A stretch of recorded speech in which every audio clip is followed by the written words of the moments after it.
Hello ladies and gentlemen, and welcome to The Right Opinion, the home of a twat with too much free time. And recently, I have been the recipient of shocking allegations that I am frankly astounded anyone would suggest. These are, of course, the allegations that I am, in fact, not a gamer.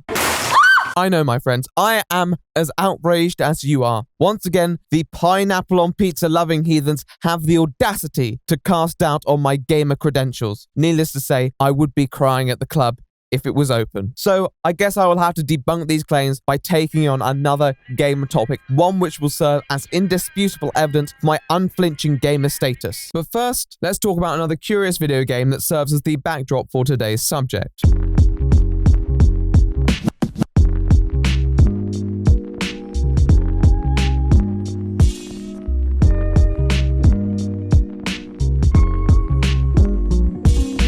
Half-Life. It's a video game for gamers, like me, who wish to immerse themselves in a first-person shooter with a bit more depth, with the first being released in 1998, the second in 2004, and further successive installments being released in 2006 and 2007, as well as some additional expansion packs in between. The first game focuses around an individual by the name of Freeman, who, like many people, triggers an alien invasion when an experiment that he's running opens up a dimensional rift in time and space. Obviously, antics ensue, and he finds himself up against a diverse plethora of enemies in his mission to return stability to this facility and the planet alike. Obviously, my synopsis of these games will remain relatively short, so I don't spoil it for anyone planning to play it themselves, but generally speaking, it's considered by many to be one of the greatest games ever published. And this is the same story with its successor, Half-Life 2. Which follows our good friend Gordon a couple decades on after the events of the first. It incorporates many elements present in its predecessor while adding new features and improving on existing ones. In spite of their shooter status, the series was characterized by its heightened sense of ambition, with Valve president Gabe Newell stating that if Half-Life 2 isn't viewed as the best PC game of all time, it's going to completely bum out most of the guys on this team.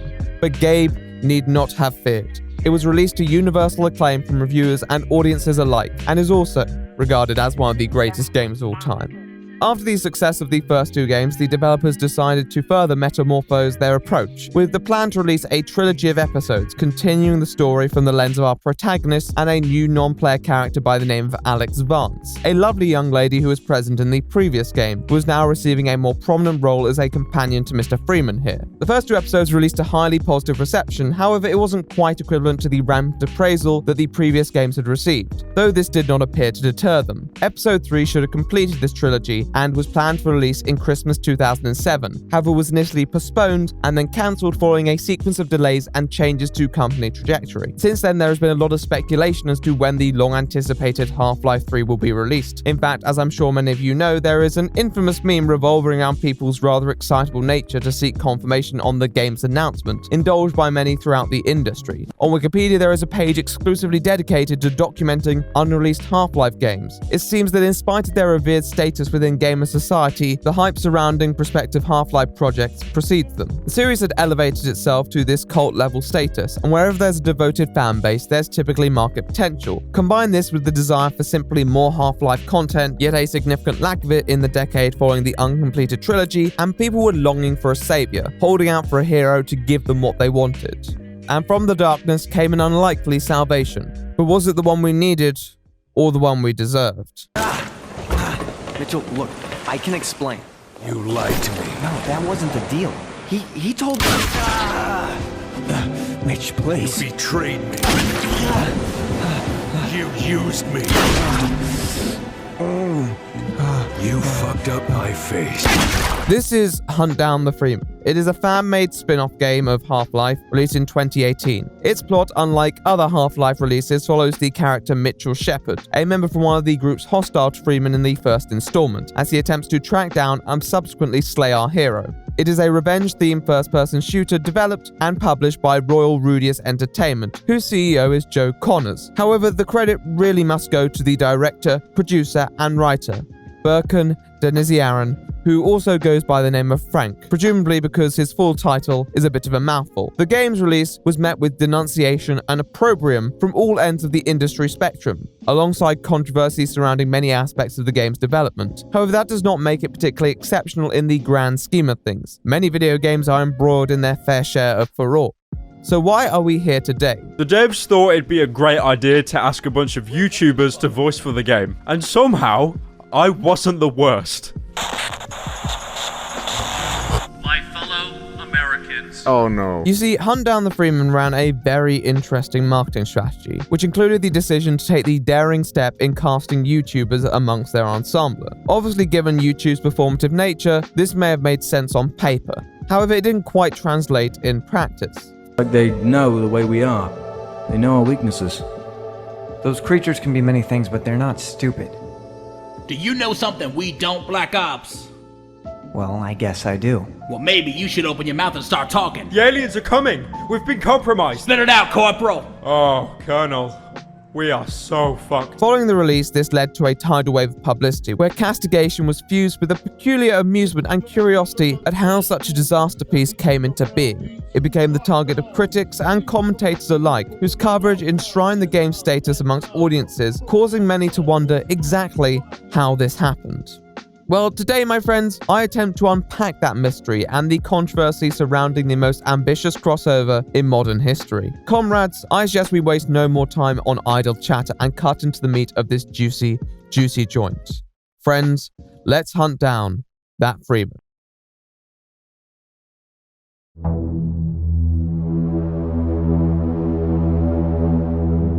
To understand the beginnings of this curious case, we should probably go back to 2016 because, as I'm sure you're aware, a game can often take many years to grow from its humble roots, and Hunt Down the Freeman was no exception.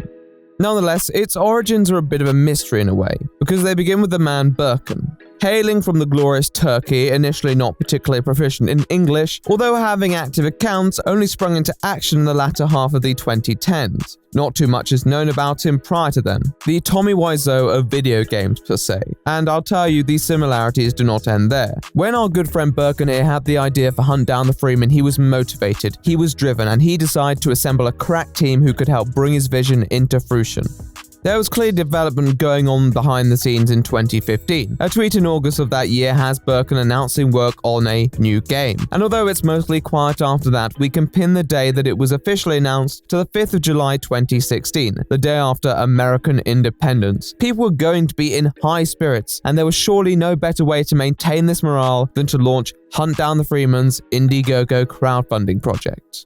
To garner further attention, it was also posted on Steam's Greenlight feature. Greenlight is a now retired system which allowed indie developers to pay a nominal fee to announce upcoming projects, with users subsequently voting on their sentiments towards the game. In the Indiegogo and Greenlight pages, there were links to what we can assume was a trailer, some gameplay, and an interview that was posted a few days later, accompanied by some screenshots. There is a version of the trailer still accessible on another channel, which demonstrates the quality being displayed here.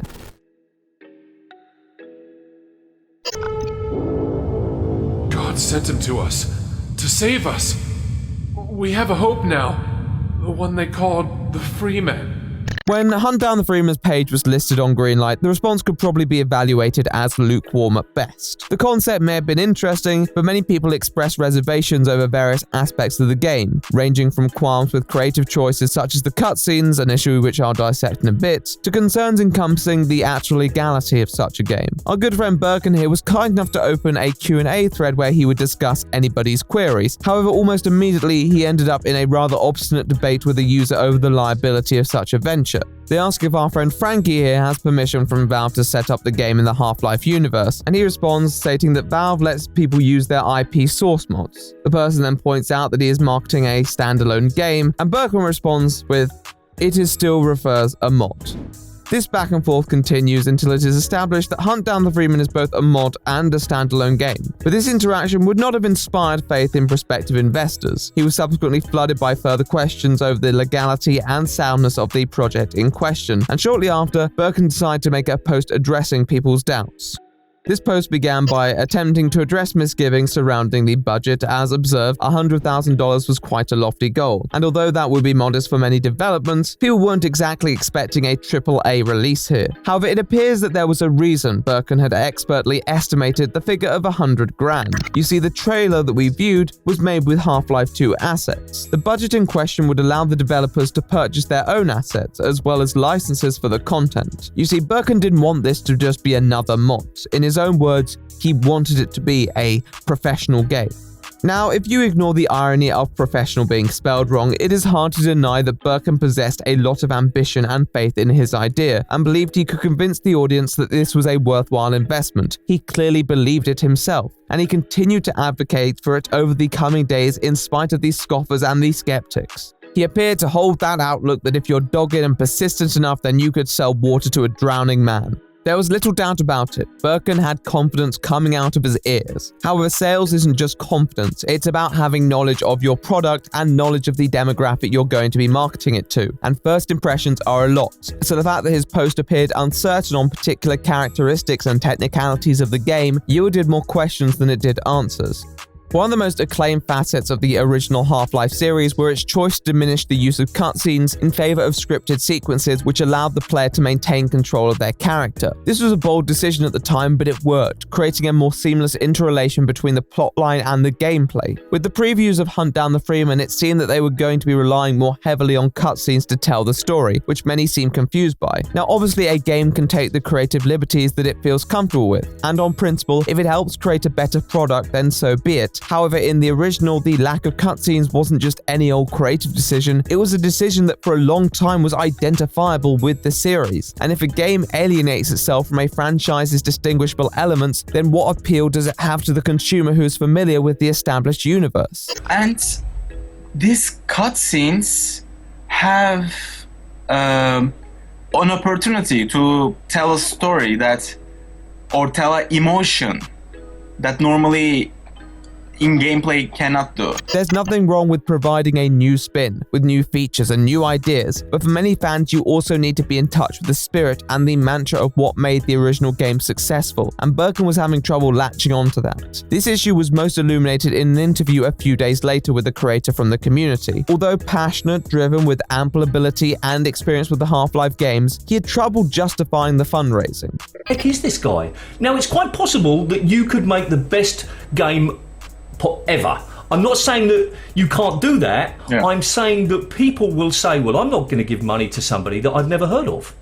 How would you address those people? And now we have opportunity to give people something really, really beautiful.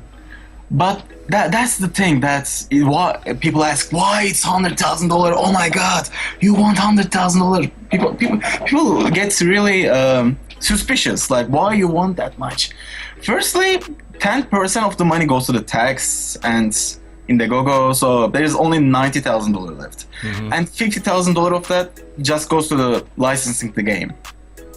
And there's only $40,000. With that $40,000, we have to make all the characters all over again. And it's not like he doesn't have a point here. With the boldness of such objectives, you need a lot of money. But the boldness here bordered on temerity for many prospective supporters. And for someone with no track record in publishing game mods, let alone Half-Life mods, people needed more than his word. And even then, his word could have been a bit more convincing. And we have to get new textures and we have to get voice acting. Like, voice acting is not really cheap. It was clear that there was still lots of work to be done, but Berkan was ready to put in the hours.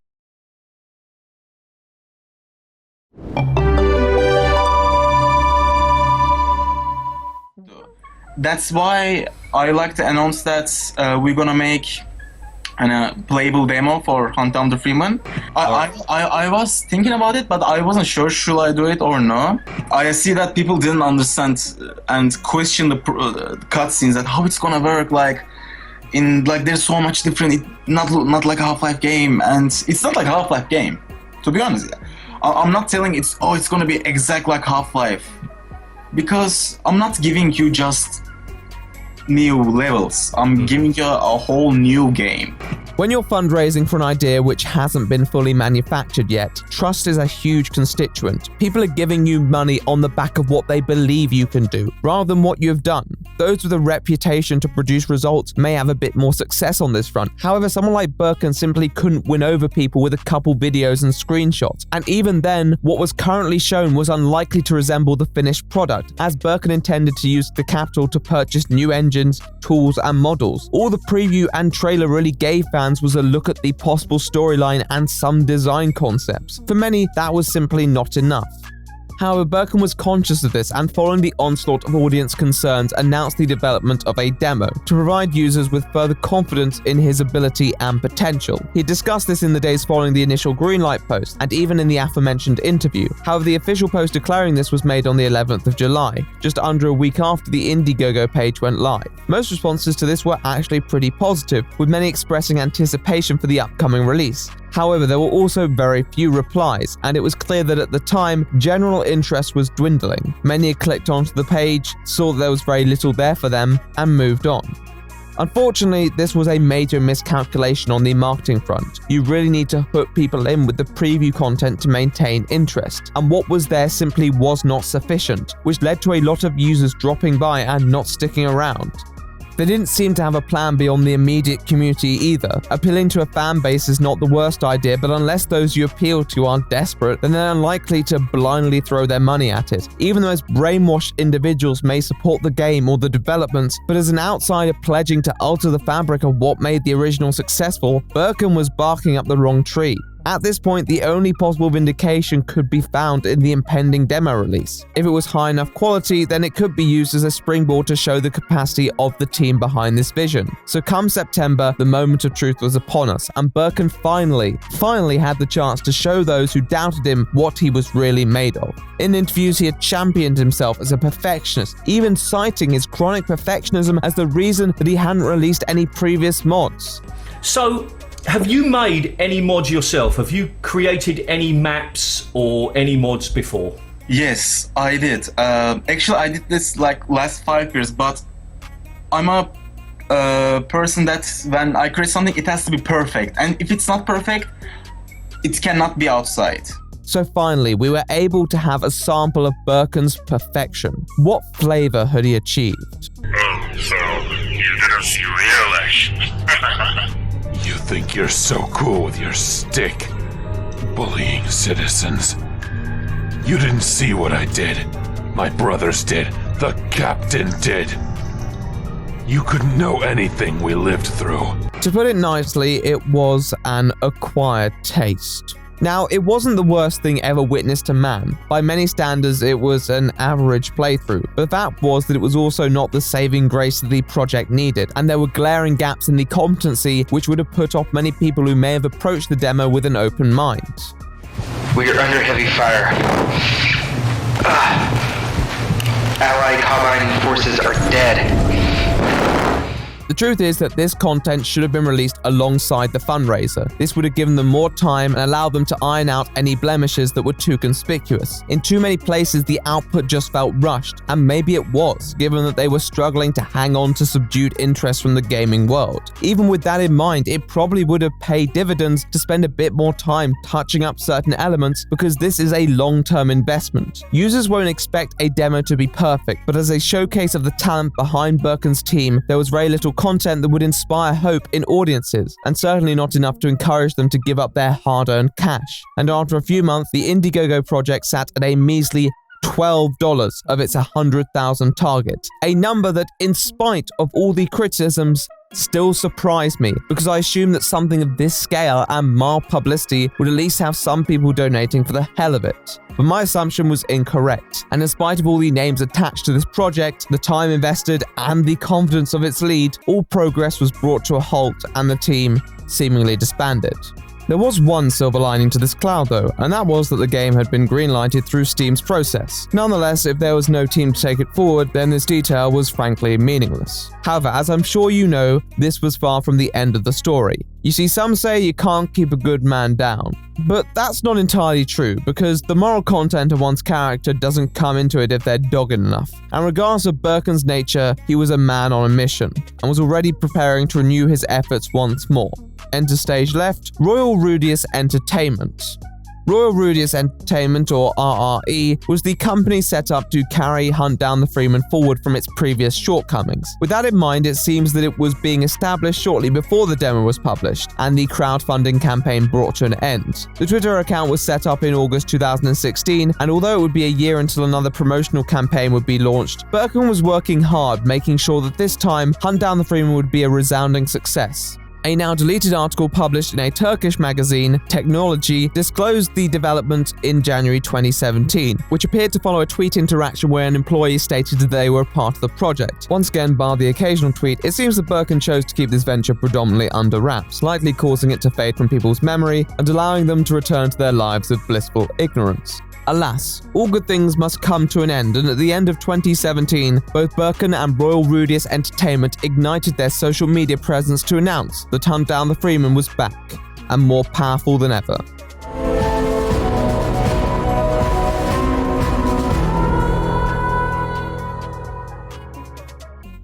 But nobody was quite ready for the tricks that Berkan had been hiding up his sleeve, not even some of the tricks themselves. Yes, it seems that they were in for a bit of a shock, but like much of this story, even if you knew what was going to happen, it would still manage to subvert your expectations.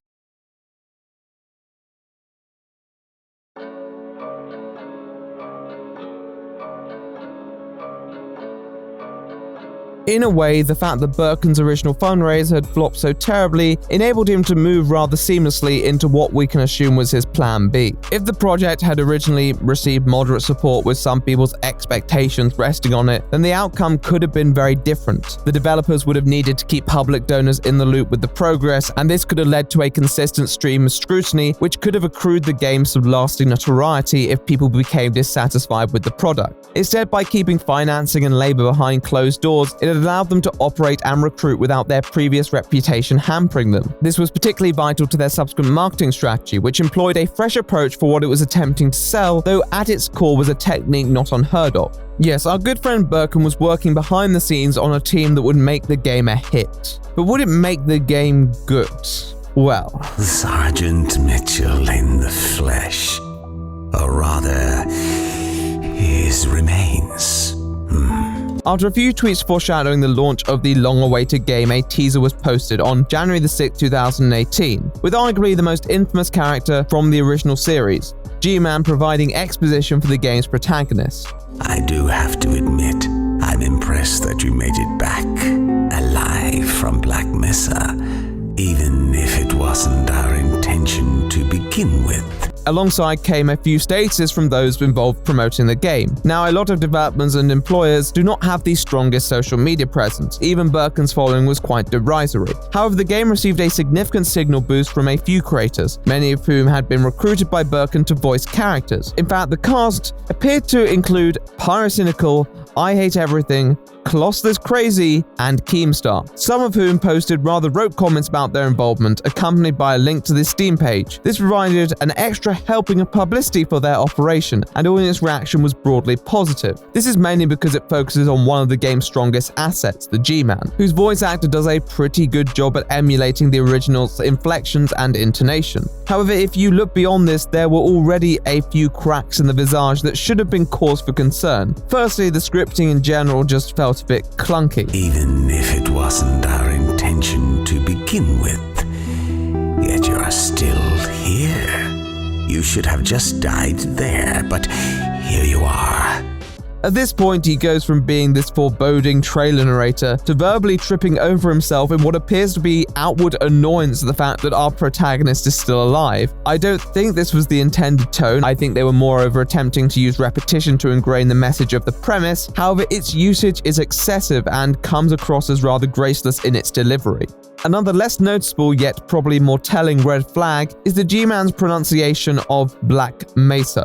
Back, alive from Black Mesa. Now, although a more subtle mistake, the fact that nobody involved had corrected the voice actor and ensured another take of an otherwise simple line, to me seemed like a failure in elementary diligence. They had more than ample time to prepare this, and they were still falling at basic hurdles. All in all, this would understandably cause reservation amongst people more familiar with the Half-Life series. However, whereas in the past much of the fandom had controlled the general verdict on the game, here they were outnumbered by those slightly less aware of the details and taken in by the hype, and perhaps the inclusion of their favorite creators. I don't think it's the audience's fault that these flaws may have been overlooked at the time. It's easy to analyze it with the enlightened glory of hindsight. If I was a casual viewer, I probably would have missed it as well. What this does tell us though is that Berkan and his team hadn't become any more rigorous when it came to quality control. They just found a new way to drown out the incoming criticism. Not too long after the teaser, its Steam page was erected, with the previews posted there as well. The forecast was sunshine and rainbows for the team behind the Half-Life spin-off, as the music teaser was also released to audience anticipation. However, it wasn't all plain sailing. Yes, many detractors were still present amongst the community, most notably the Lambda Generation Twitter account, representing the quote, ultimate Half-Life community. Over the next 3 weeks, Royal Rudius faced down and addressed accusations regarding general quality control and, more importantly, their use of stolen assets in their newest trailer and in previous versions of the game, most notably their 2016 demo. One former team member made a public statement chastising Berkan and his management for the organization of the game, expressing fear that it could permanently damage the reputation of future Half-Life titles. On the same day, Royal Rudius posted a statement rebuffing these claims, asserting they had obtained all necessary licenses for assets used in the upcoming release, and holding that although the 2016 demo had used unwarranted placeholders, they had since rectified this. I'm going to save further discussion of this for later. They ended up in a couple more unconvincing interactions where they attempted to distance themselves altogether from the 2016 demo, as well as claiming that Berkan was not party to the inception of Royal Rudius Entertainment. However, most of this remained within the community, and RRE vowed to press on with the promotion of their game, uploading an official trailer at the end of January. I heard you're looking for a man. A man in an orange suit. A man with a crowbar. Gordon Freeman. It was this video that some issues began to appear more evident, mostly relating to the rather substandard audio mastering. Was gone, now it's back. A gift for the captain. Do you recognize it? God help us. No. God will stay away from this one. They had reused lines from the teaser, and the additional voice clips wouldn't have inspired much confidence either, with IHG's phrases having vocal acoustics which did not remotely reflect the setting. In fact, I question if anyone had even put his audio through a single filter. I just don't understand why it's such an important thing. The captain needs to see it. These were schoolboy errors, which becomes even worse when you consider that the trailer's meant to show the good parts. With this upload, the reception was strikingly more negative, and although some people were still excited, there was a trace of reservation and straight-up cynicism from many viewers. However, the curiosity still remained, and with the release date set for February the 2nd, there was only a few days until the masses would finally have their say on this enigma. However, Team Berkan wasn't as ready as they said they were.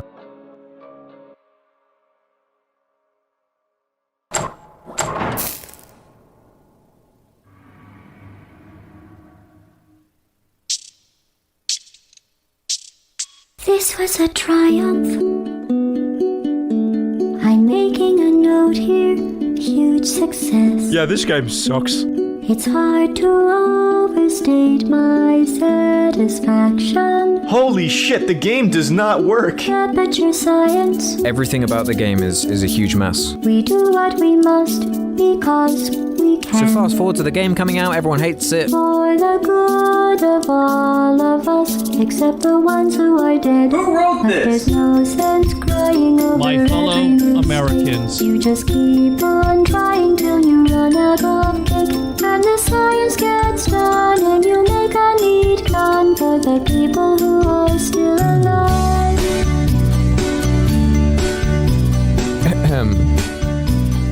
What do you think you're doing? Well, I literally just finished Portal 2 minutes ago, and you can't just go barging into people's monitor, TRO.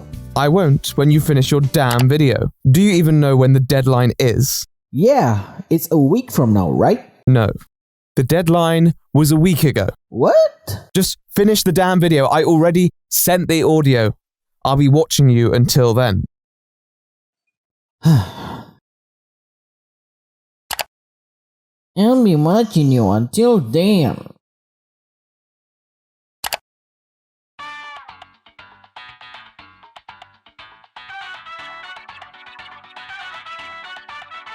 Hello and, again, welcome to the Aperture Science Computer-Aided Enrichment Center. Hunt Down the Response is edited by Lucky Me and Chloe. As the date loomed, many waited with bated breath to see what this game would bring us. However, on the 31st of January, just before the second trailer was uploaded, an announcement was posted by our good amigo Berkan regarding the status of the game. He thanked people for their support, but also acknowledged one of the prevalent concerns voiced by many regarding the file size. He expresses sympathy and says that they have been working on a solution, however will need more time to implement this, and thus will be delaying the release by 6 days. This is formalized the following day on the Steam page, with the date being moved back to February the 8th. Okay, so just under a week. Gamers have seen far worse delays in their time, and people were willing to wait a bit longer if it allowed the developers to make a game more accessible for users. However, come February the 8th, and another post was published, stating that they will be deferring release once more, this time to perfect the game, in hopes that it will be primed for application. RRE also made the tangential comment that they didn't realize they had 50 levels until a few hours ago, which I think is an attempt to hype up the game, but just makes them seem more incompetent. Like, you didn't plan how many levels you were gonna have? So although bemusing, it was also believable, given that some dips in quality had been seen in certain previews. So people once more shrugged their shoulders and bided their time. The new date was set for February the 15th, and as it came around, you can probably guess what happened. Another delay. Oh joy. This time, it was Valve who were the cause of this postponement, as they were to test and approve the game before release. How inconvenient. It likely surprised many people that this had not been arranged in advance, but given the organization of the project thus far, I suppose it wasn't beyond belief that they had just tacked this on to the end of an already shambolic rigmarole.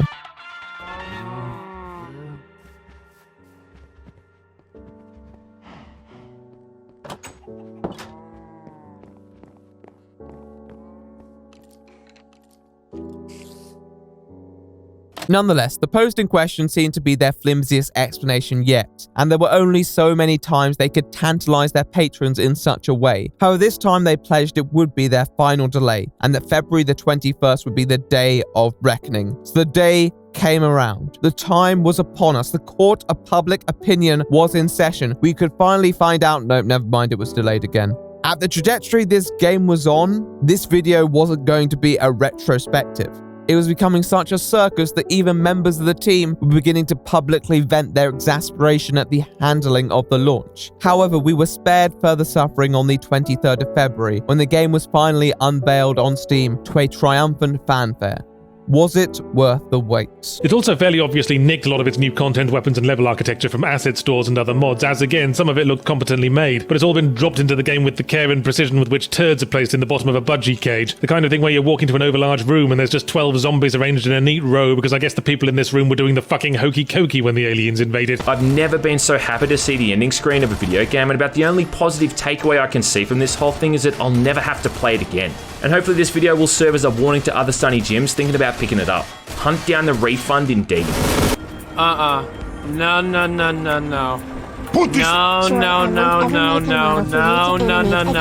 I don't Nuh-uh. You do not deserve to use this map. No. Fuck.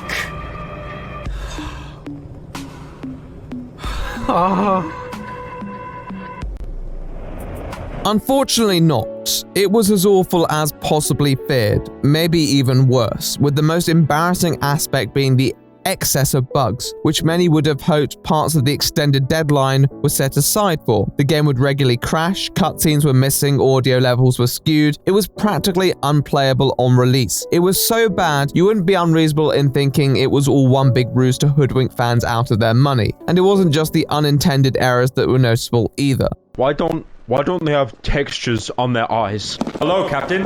Captain. Why are they all voiced by me? I don't like the. Hey, shut the game off. Yes, Captain. Shut the game off. Pull the plug out of the socket. You can tell me to calm down. There's a gas leak that can blow half of us all the way to hell with a fucking match. Remember, no weapons.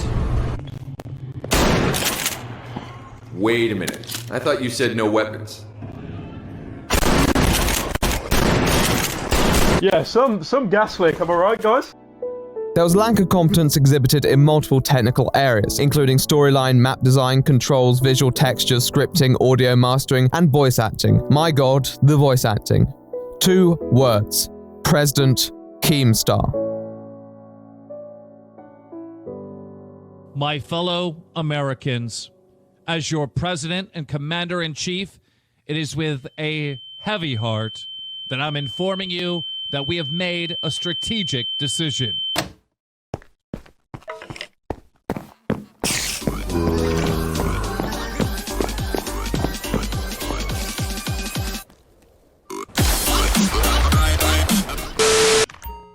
Pablo this. The Redskin says something They even changed the plot to what was shown in the trailer. The guy who was originally Gordon Freeman was now a masked man. So the plot has even less relevance to the original Half-Life series, undermining a fair bit of the intrigue behind the premise. I mean, I could go on, but it was a terrible game, and it was wholly rejected by the community and casuals alike. You didn't need to be a gaming connoisseur to recognize the absence of quality. Royal Rudius would make a few more posts responding to the issues present in their title, implementing a day one patch which allegedly fixed the in-game glitches, though many reviewers disputed this. However, outrage didn't just end at the audience, with some members of the development team clearly upset by the hackneyed job carried out by RRE, how their work was treated by the direction team, and more specifically, Berkan. In an interview with Kotaku, the head of PR, Gabe Sumner, claimed that the wrong version of the game had been uploaded to Steam, but others had their own explanations. The most outspoken advocate on this issue was an individual by the name of Telvi. He was the sound designer on Hunt Down the Freeman. Like many others, a facet of the game which wasn't met with glowing praise. He was also the person who had previously aired his annoyance at the numerous delays, however had defended the game and even elements of the management, in spite of his recent criticisms.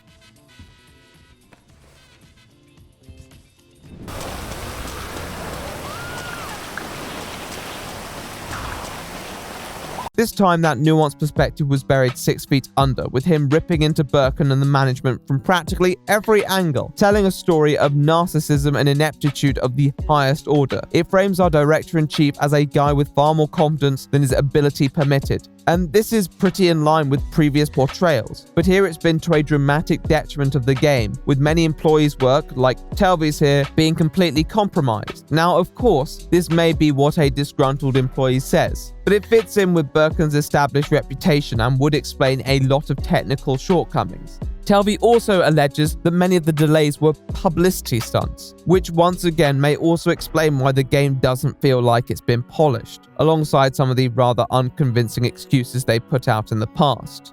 The creator of Hunt Down the Freeman, he acted upon that naivety of thinking you could make a game like this and actually pull together investors and people and developers to work on it. So all it really is just an overestimation, an overextension of what one can meet his own goals with, and it created an interesting result, and I think it's something to take note of. Another more emotionally reasoned insider response was that from a guy by the name of Dreadal, who had also worked on the game, contributing to some of the sound design as well. You know, God bless him, Berkan had an idea, and he tried to bring it to life.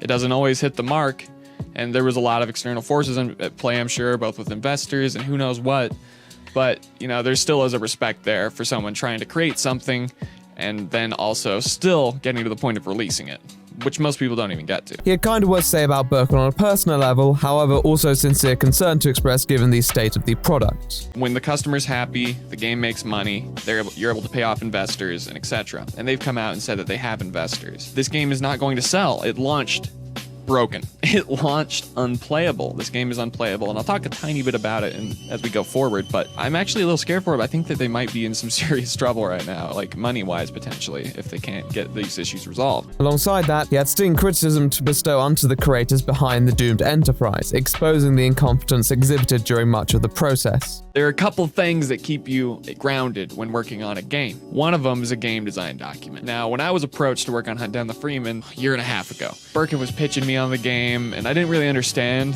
what he was talking about. It didn't make too much sense to me in my head. I was just kind of going, yeah, and I had this weird feeling about everything. Felt like something was not right. So when he was asking me to do some work for it, I was pretty adamant about getting the game design document. And I will tell you that there was no game design document. All the ideas sort of came from the head of the creator with minimal scripting work done, I'm sure. And so it reflects as such. When you have 60 independent contractors all working for you, and you have them each do one piece without even knowing what it's going to contribute to the overall consistency and congeniality of the story, you get a clusterfuck. You get this. To be fair, he imparted some firm but pretty fair advice, still wishing the team the best, but also hoping they would act in the interest of those who had offered their money and time to the game. There is only one way. That is to, 1, take down the game from Steam. It is unfortunately an unfinished game and a very poorly designed game. And if you want to create a product of value, you're going to have to take this down and completely redesign it. It just is not up to scratch. Issue a statement with 100% honesty about the shortcomings, both with communication within the team and outside of the team, to the community, and then spend a solid 2 years of hard development in order to get this game up to any kind of presentable state to the point where it's playable. And at that point, you still probably might have a 10% chance of success. I mean, the damage is kind of already done, both to the reputation of the company, Rudius Entertainment, and to the game itself, which has very negative reviews right now. Would Berkan heed these words of wisdom? Well, not too long after, Berkan would make a post on the Steam page. I mean, it's signed RRE team, but I'm 99% sure it's Berkan, mainly because of how defensive it is. Basically, the post claimed that towards the end of development, the team were hounded by false allegations from those within the community, which pressured them into pushing through production and releasing the unfinished game.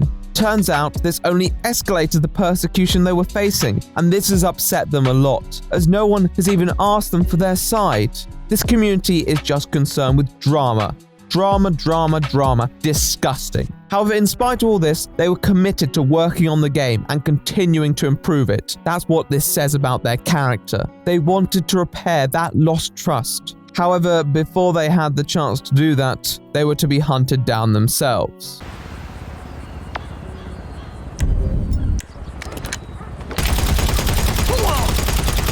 That's it, I've been watching you all day, and all you do is play.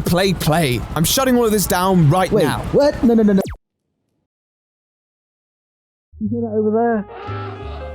Yeah, they're very faint at this point in the story. You can barely hear them. That's because I'm a moron and I don't see the biggest warning signs coming from a mile away. Colossal sent me a thing like every word equals this much money. Want your payment? I was like, I don't want your fucking payment. I don't want. What was it like? You didn't take it? That allegedly uses assets stolen from the Gary's Mod workshop. I told Berkan, I was like, please delay this several months. I haven't actually been paid as of now, so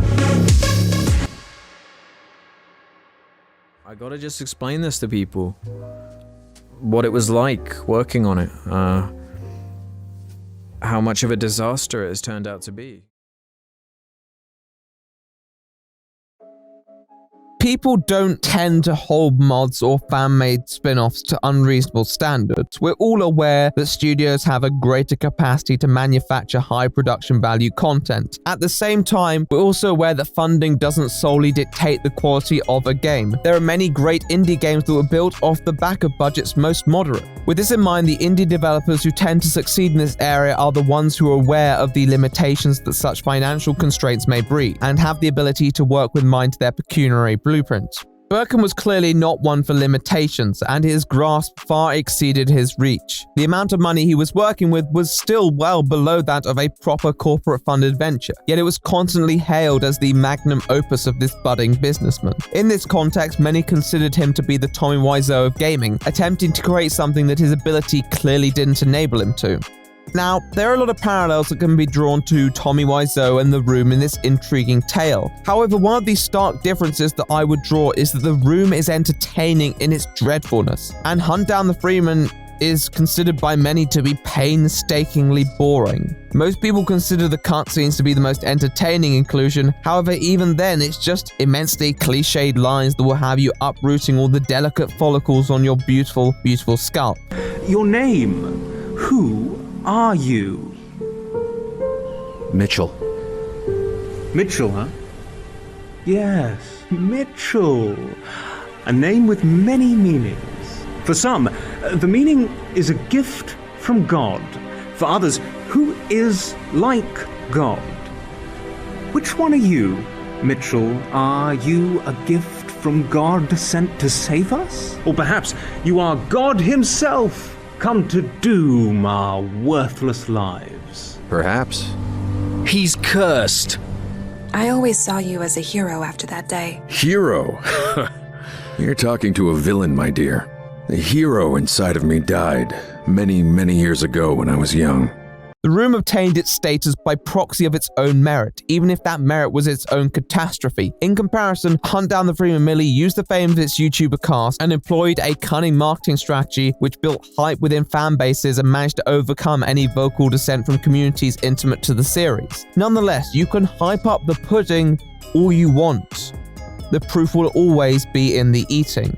Therefore, although the game was released to more publicity than would be expected for a title of that stature, it was similarly berated by almost anyone able to formulate an opinion online, bringing into question those associated with the project. As with Telvi, there'll always be some finger pointing when a game drastically underperforms, but this will typically amount to a lot of conflicting testimonies that don't leave the inner circle of those invested. However, at the same time, by giving prominent roles to creators who had large platforms and media followings, Berkan ran the risk of being publicly implicated if the project went haywire, particularly given these were not just any old YouTubers, but the fabled commentator. Commentators can be quite concerned with their public image, given that their narratives are often loaded with moral principles and beliefs, and therefore, in light of this failure, a couple sought to explain their position on the game, while also sharing their thoughts on its caliber. I was approached by a guy telling me that he was making a Half-Life mod and that I could voice act in it. I thought, hey, what could possibly go wrong? Hello, Captain. Stories told were pretty similar. People were invited onto the project, they thought why not, and subsequently regretted it, while observing all the amateurish direction exhibited by management. Basically,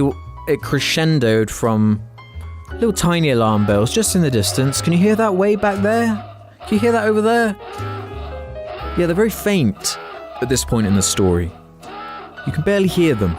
That's because I'm a moron and I don't see the biggest warning signs coming from a mile away. From the get-go, I had to sign a contract, which was a Gmail, or like an email, with the details of the contract within the email, and signing it was replying to the email with my name. The most informative video on this saga is the upload by I Hate Everything, who documents some of the rather dodgy practices employed by Berkan, including out-of-context lines to be recorded that were sent over Skype, and a contract that was validated by replying with the person's name. So my character was Asian, and at first, they were also supposed to be American, have an American accent. So an American Asian. So the alarm bell's getting louder. Do you realize I'm English, right? I have a very, very noticeable English accent. He was convinced I could do it, so I tried it for him. With none of this direction or context, I did the lines that I was given in this American accent. Then weeks go by, and I get some feedback. Yeah, well, we don't want to do the American accent anymore. Just do whatever you want, pretty much. And I'm like, oh, okay then, I'll just be English then. It's a lot easier for me. So then when it comes to the final product, and I'm skipping through the cutscenes, like, what is this? And I find both the American and the English lines are in it. Do what the hell you gotta do. but I'm not going to be a part of this. However, regardless of who was talking about it, the consensus was the same, that Berkan was in way over his head and that he did not harness the creative skills to bring together such a vision. And on top of the fact you're hiring YouTubers as voice actors, expecting this melancholy, overdramatic, dark, edgy drama kind of thing, kind of tone, very serious tone that requires A, good writing, and B, good actors to perform said writing. The two biggest pillars they've already collapsed, and I don't know how that kind of oversight can be overlooked. Unfortunately, in spite of the defiant Steam post, Berkan had the card stacked against him. It is of course very easy in these circumstances to blame the guy at the top, and I'm sure there were oversights which went beyond his responsibility. But ultimately, when you credit yourself as the creator, writer, producer, director, and refer to it as a Berkan Denizliaran game, then you have to accept that at least some of the buck is going to stop at you. False hope. I know the director. I told him I was making this video. I was like, man, I gotta just explain this to people. What it was like working on it. How much of a disaster it has turned out to be. Because it just seems weird otherwise. Like, people are seeing or hearing my voice in this game and they're like, wait, is that... What is he doing in this? I hate this game. I don't want to I don't want to hear that. And he was adamant that the game, it was the wrong version that released, and it was a broken version, and they have a better version that should have gone up. And I'm just like, well, that's even worse to do that. That's even more of an unprofessional move. Berkan had reached out to creators begging them to hold off their videos with a pledge that the game would be fixed as soon as possible. But unfortunately, given that many of the changes he had already promised were not in place, there was little trust in his word. And those were the people he actually had contact with. In the coming weeks and even months, plenty of outsiders lined up, raring to rag on the game for the reputation it had acquired and using the information posted by his critics. The YouTube connection may have aided its marketing at first, and there was no denying the attention it was receiving. But if Berkan was hoping to become the darling of the gamer world, he was gravely mistaken. Initially, when I was making this video, I gave the developers fair warning, and in response, they told me to not make this video because they're bringing out a patch that would fix everything. He said it would drop, let's see. Oh yeah, 4 fucking days ago. I don't think these guys are scam artists. I just don't think they're artists at all. The consensus was clear. The creator burdened the blame, and after further updates, in one final attempt to curb the criticism, Berkan cut the Steam price of the game. In many ways, in spite of the sheer incompetence and the publicity it spawned, Berkan appeared to care greatly about what people actually thought of the product, and even with its reputation thoroughly dragged through the mud, was attempting to find some sort of path back to redemption.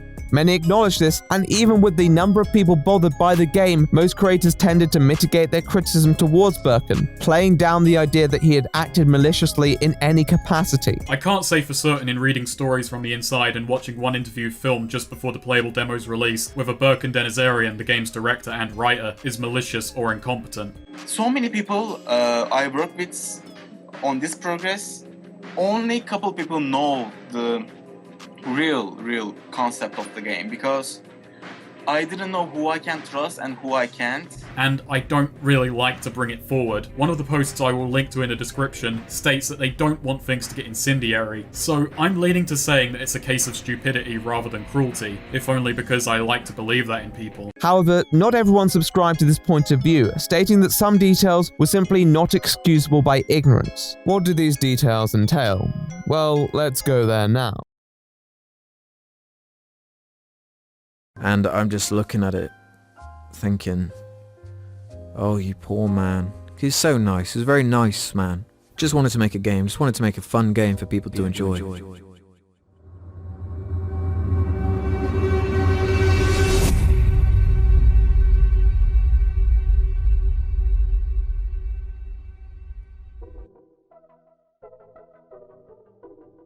Poor old Berkan. All he wanted to do was bring a game to life for the adoring devotees. It's alive!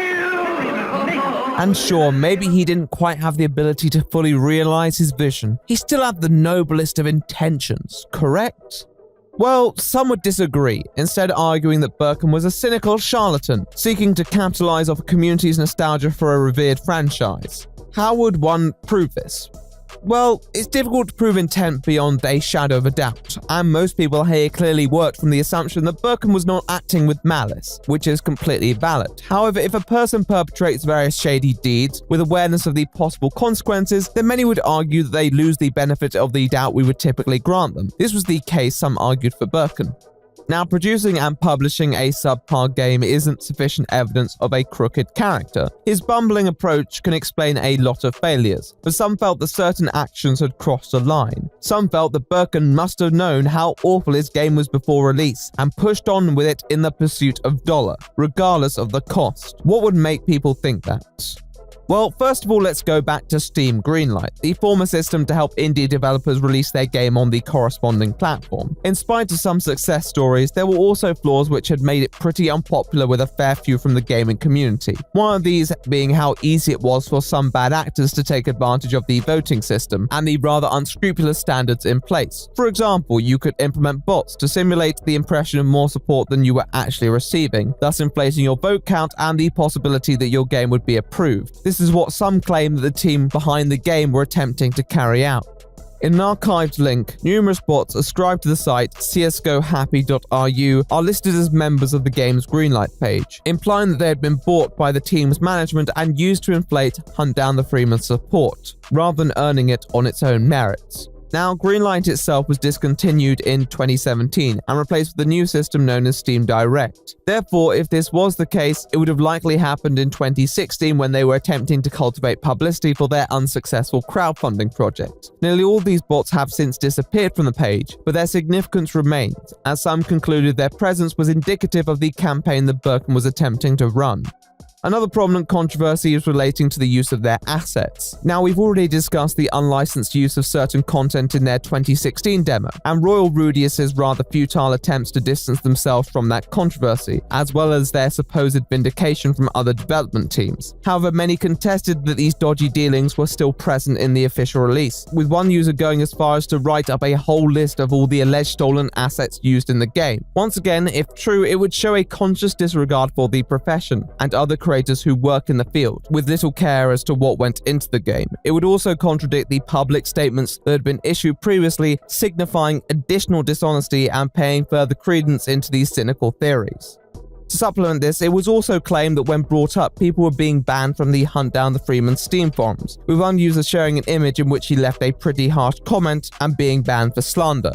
Now, the comment was strong in its sentiments, but it's not slander because, as any cultured Spider-Man fan knows, in print it's libel.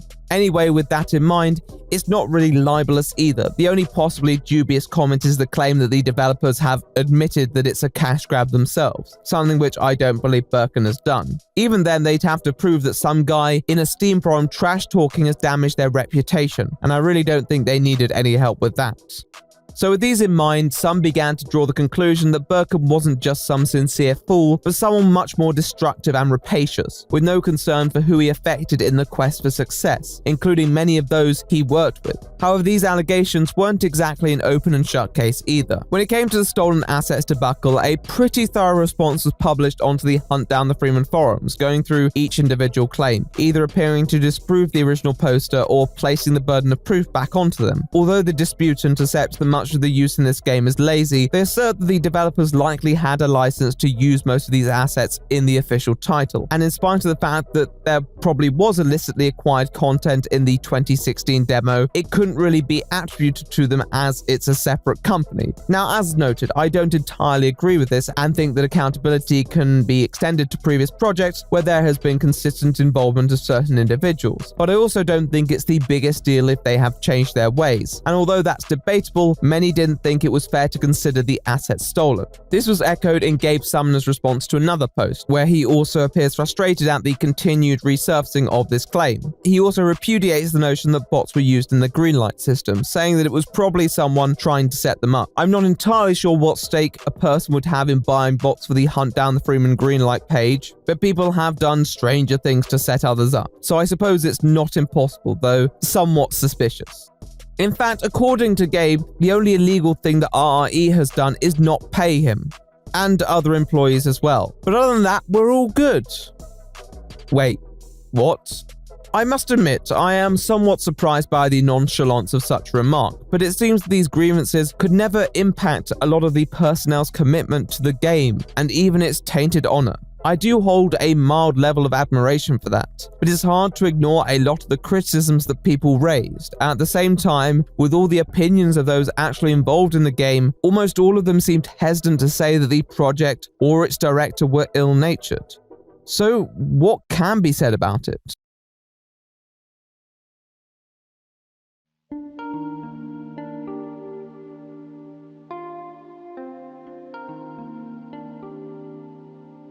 There is a story here, and a man at the center of it. You see, while all the YouTubers and reviewers ragged on the game, obliterating its fragile reputation in front of the braying public, with those associated scrambling to salvage their personal investments, a certain individual had gone surprisingly quiet. Berkan Aaron. Like, voice acting is not really cheap. Like, no, I understand that. Yeah, and I don't want to voice that, you know, I play some mods and there was voices that the programmers and level designers did, and I mean, it's okay, but, you know. You want the best, I understand that. Yes, I want it to be perfect. In a rather angry Steam post, the Half-Life YouTuber Bollocks claimed to have invested $50,000 in this venture, which would at least explain the rather strange comments of support during the promotional operation. This was, however, disputed by Gabe, and looking at her positive comments, they do seem pretty ironic, though once again, I'm not really sure of the point of all this, but it's a weird subplot that reflects the landscape. In the server, some members of the team converged, waited and vented, frustrated by the lack of game revisions and communications on Berkan's part. Maybe it was out of shock, maybe it was out of embarrassment. Maybe he'd come to the realization there was little he could do to repair so much of the damage inflicted. At this point, Berkan's word was only as good as his actions. If you look at the evidence and accordingly compile a list of his errors/misdeeds, it begins to look quite damning for our Turkish friend. Under his administration, people's work was misused or discarded. The organization was on par with Tarnacon. His contributions in the script and direction were abysmal. The release was botched, and he continuously promised patches and updates, many of which people felt he didn't deliver. I don't know if it's been sorted out since, but some people weren't paid, and many felt ignored and mismanaged. In hindsight, this shouldn't be a surprise given how underqualified Berkan was. Love him or hate him, he didn't have a clue on how to put a game together. Now, I think it'd be fair to conclude that in spite of the copious number of issues you could raise with his conduct, that he hadn't acted out of avarice or malice, in part because so many people who worked with him defended his character, but also because this would be one hell of a project to carry out just to make a quick buck, especially considering how you have to also pay Valve. I do think that Berkan's will to accomplish his vision was at the expense of common sense, and subsequently those who fell victim to the reality. Many of them were upset with how their work was treated. Many were harmed by the backlash of the game in general. Many felt their reputation was on the line, and while Berkan gave the workforce and the audience very little to appease the situation, these wounds only deepened. People who seek to criticize him on this basis have pretty strong grounding, and you can't really defend it. Berkan's team deserved better. However, Berkan clearly wasn't just some talentless hack, and to frame him as such would be a discredit to those who believed in him. Yes, Berkan clearly didn't possess the skills to turn out a high-quality game, but as noted, this should have been quite obvious when you look at the facts from a detached perspective. When put to the practical test, this was continuously exposed. The initial demo was rejected unanimously by fans with the series. Need I remind you, he raised $12 while courting for support of his concept. Virtually every preview was beset by multiple faults, and his attitudes towards workplace professionalism would probably raise a few eyebrows to say the least. However, in spite of all this, he managed to assemble a team of over 60 people, raise enough money to buy the necessary licenses, create and market a game by presenting others with a vision that persuaded them to give up their valuable time and money. He was essentially selling tickets to the Hindenburg after it had crashed, and it all came down to one thing: belief. It's by virtue of the fact that Berkan had so little going for him on a technical level, which is a testament to his skills as a salesperson with a project he seemed to legitimately believe in. He started from a losing position and argued his way into a winning one. A good salesman can sell a good product. A great salesman can sell a bad one. Whether that's justifiable amount of money is irrelevant. It doesn't matter whether it's 10k, 100k, or a million. Nobody knows you, and I think that's one of the problems that people have got. But as you've already said, you're going to be releasing a mod now. Is that because of the kind of response you got from the community? Well, actually, I get the exact response I was thinking, because some people loved it, some people hate it, and these haters actually made the game more popular right now. Mm-hmm. Because hate is a fast way to make people know about this, because they just go around and tell everyone, hey dude, look, that dude make a Half-Life game, like, that's crazy, and it's just make it more popular. Yeah. Facing the bombardment of censure, Berkan was silent, probably for many reasons, most of them not positive. However, the truth remained that Berkan had probably done the best he could with his relative skill set, and in time, animosity fades, and your merits are noted. As much as Hunt Down the Freeman makes Berkan accountable for its failure, his role as the driving force behind its inception is undeniable, and the credit his colleagues give him for his passion is also beyond doubt. It seems they weren't the only people who recognized this either, because in 2019, Berkan was hired by Activision Blizzard as a production coordinator, with the company knowledgeable of his role in Hunt Down the Freeman. This announcement was met with shock from many, some still insistent that he wasn't fit for the job, others believing he had not atoned for his previous errors, such as payment, something which certain individuals claim is still outstanding. Nonetheless, that comes down to what those who actually worked on the project have to say, which right now isn't too much all in all. With a few exceptions, I think many involved were almost embarrassed that they didn't know better, that they were won over by a dream rather than the reality, which is possibly why they were also reluctant to lay into Berkan's management, because they may have all felt somewhat complicit in that. With that said, Berkan was a headstrong guy, and I think it would have taken more than a simple intervention to make him reevaluate what he was creating. I believe that was shown up in the Steam post, where he basically blamed the haters for the resulting mess, because at that point it was more than just a few people telling him it was a lost cause.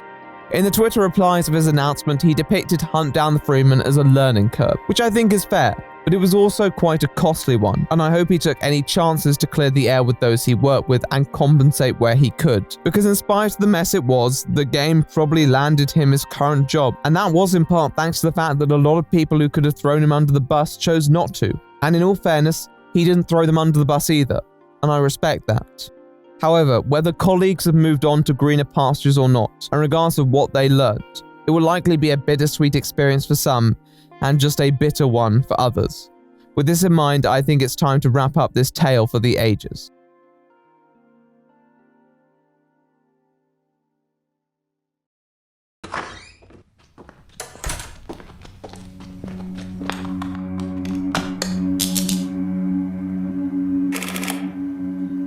In many ways, it was true. Hunt Down the Freeman was an unmitigated disaster, yet at the same time, it was an unparalleled feat. It really shouldn't exist, and to be honest, people would probably be better off without it. But with what people were working with, the fact that the game happened at all is a borderline miracle, and I feel its failures have almost enlightened many in a way. The buyers, although inconvenienced, were probably mildly entertained by the fever dream that such a game represented, while also being informed on bad financial decisions. The YouTubers' lives have since gone on. Colossal may have even uploaded a video since then. For them, it's a funny, albeit slightly embarrassing story. No one really blames them for what was obviously bad casting, and I doubt it'll harm their career prospects if they ever wanted to dabble in acting again. The posse I feel most sympathy for is those who worked on the game. There are a lot of talented people who clearly felt that the title's representation of the work had distorted their efforts and besmirched their credentials. Add in the further issues that many of them complained about, I really wouldn't blame them for wanting to forget this dumpster fire. Nonetheless, hopefully enough time has elapsed and allowed those associated to find new opportunities. I guess the moral of the story is to ensure that even if a person talks a convincing game, that you sometimes have to look at their record to deliver on such commitments. The same advice can be passed to investors, whoever they are. Yet the man who had the most to learn was Berkan. But sometimes the best lesson is to know your limits. Berkan is clearly an enthusiastic guy with infectious energy, but that's not always enough, and he'd need to educate himself a bit if he ever wanted to enter the creative side of games production again. Hopefully his new position plays a bit more into his comfort zone while allowing him to pick up new skills along the way. Hunt Down the Freeman was a case of too much, too soon. But as a strange twist of fate, it worked out for him, and I hope he doesn't forget that. As mentioned, there are many similarities between The Room and Hunt Down the Freeman, particularly their respective architects. But Hunt Down the Freeman was unexceptional on paper and most of the execution too, a substandard revenge shooter consisting of mostly mundane or repetitive gameplay with somewhat cornerly written cutscenes spliced in between. It was destined to be a flash in the pan, but Berkan hyped it up in every way possible, with the YouTubers he brought in being front and center of this elaborate plan. What he said to them, we may never know, but it quickly manifested itself into something greater. Incorporating famous names into your cast isn't some avant-garde strategy, but the inclusion of these creators just makes the experience all the more surreal, particularly commentators, many of whom are specifically known for their voices. It's hard to hear them as anyone else. The only YouTuber who should voice act at all, really, is me. Okay, what do you think? That's quite something. Come on! My client will be very pleased. Okay. What do you say to 200k? That sounds acceptable. In fact, it's quite low. My rich buyer probably would have paid a lot more even. Whoa, fantastic! Yes! Hey, get in! Okay, I'm proud of it. Just leave me alone. I like it. Anyhow, the YouTube connection initiated a domino effect, inflating coverage with many people harping on its flagrant issues and meme potential, tarnishing yet immortalizing its status within gaming and online cliques alike. In a way, it highlights how easily we are influenced sometimes, yet also highlights the strength of our own influence. At the end of the day, Hunt Down the Freeman certainly stuck in people's memories. You could go as far to say it has a pretty decent half-life. Oh, please spare me. Speaking of, there's a lot of questions as to what this means for the Half-Life series itself, and possibly other mods. I'd honestly say not too much, hopefully, though I do understand the concern. There was another Half-Life mod released a couple years before Hunt Down the Freeman that received pretty mixed reviews from the community at the time. I think some were worried that it was outlining a pattern of people trying to haphazardly invent content to fill in gaps the previous games left. However, I think Hunt Down the Freeman's reputation as a bad game with YouTubers involved has superseded its reputation as a Half-Life spin-off. I can understand how it may make prospective developers more tentative to act on personal inspiration, but I don't think fans and gamers in general, who as noted at the start, probably welcome innovative projects, would be put off by this creation. I think it's a natural outcome with fan-made content. Some of it's going to be pretty good, and others will leave a bit to be desired. The difference with Hunt Down the Freeman was its scale, and with that, the game just transformed itself into a meme that transcends simple categorization. At the center of the story, a man who comparably rises above the realms of human understanding, embodying the purest form of dream-stimulated idealism, a driving force behind a vision. In spite of that vision's many imperfections, he made it happen, for better and for worse. Some may not acknowledge the true influence that he exhibited, but there is no way that this game would have existed without his presence. It seems quite improbable that the Hunt Down the Freeman franchise will bring us a sequel, and the developers have confirmed this also. Many have moved on and probably would be difficult to convince to return. There is a parody account that claims to be carrying the baton of the franchise forward, though I wouldn't hold my breath. Every now and then, the company Twitter will post a meme or share an interaction. They even mention their community, which is an attainment in itself. I doubt there'll be many new updates, and it seems the team has embraced the meme status since. But if you really want to see where it is now, it's $8 on Steam, which may still be a bit overpriced, especially when you can buy Among Us, but it's your money. If you buy it after this video and find out it's not the life-changing experience you'd hoped for, then that may be on you. If you want to play a recently released critically acclaimed Half-Life game and have the resources, then Half-Life Alyx came out this year for virtual reality consoles. It also covers events in between the first two games in the series, so clearly the developers must have been inspired by our good friend Berkan. I half expected Alex to pop up in front of me and save me from this shit game. It's hard to say exactly what Valve has in store for the Half-Life franchise. And with investment from many in its universe, it's natural that some want to offer their own contributions. But making a video game or a mod is more than just aspiration. It's about knowledge, ability, and experience, and scaling your goals with mind to them. Equally, if it's just your mod, then have a blast. It's your life. But if you're going to involve other people and make promises to them, remember what they're giving up as well, and do your best to honor it with your own talent and commitment. Otherwise, you may end up with this. And believe me, we will live to fight another day. We shall return. God bless you, and God bless the United States of America. Few things are certain in the story of Half-Life. However, there is one thing I can guarantee. That being that I am a gamer. So stop doubting my credentials for fuck. So yes, that was the video. I hope you enjoyed. I want to give a big thanks to my editors who've done a fantastic job. Thank you so much. I love you all a lot. Really makes a difference when you have such reliable people working for you. Thank you guys. They'll all be in the pinned comment. Go and check them out. We support them. We support them. I suppose I have to mention my patrons. I want to give a big thanks to $10 patrons up on screen right now. I also have to thank my $50 patrons. We have Devan, Shiro Chigo, Amanda and Hypercube, Caroline and Some Hullabaloo Tree and Pokesiren. And the $100 patrons, Christopher Carras. Such charming names. Thank you so much, guys. You really make a difference. Just thank you from the bottom of my heart. Hey, we're doing all right. We're almost at the end of 2020. It's almost over. We just got to get through a couple more hurdles. Election. Woo. It hasn't been the most fun for me personally at points. And obviously, if you've been following my posts on Instagram or my YouTube community posts, you'll know that I've been having a few health issues, and I want to thank anyone who sent me messages of support. It really makes a difference, and it keeps you going, it keeps you pushing forward. And that's what I plan to do. So thank you guys. And I hope everyone else is taking care of themselves too. And social medias, they'll be in the pinned comment. You know that by now, if you got this far at least. Okay guys, I'm gonna wrap this one up here. Take care of yourselves. I'm the Right Opinion, and I'll see you in the next one.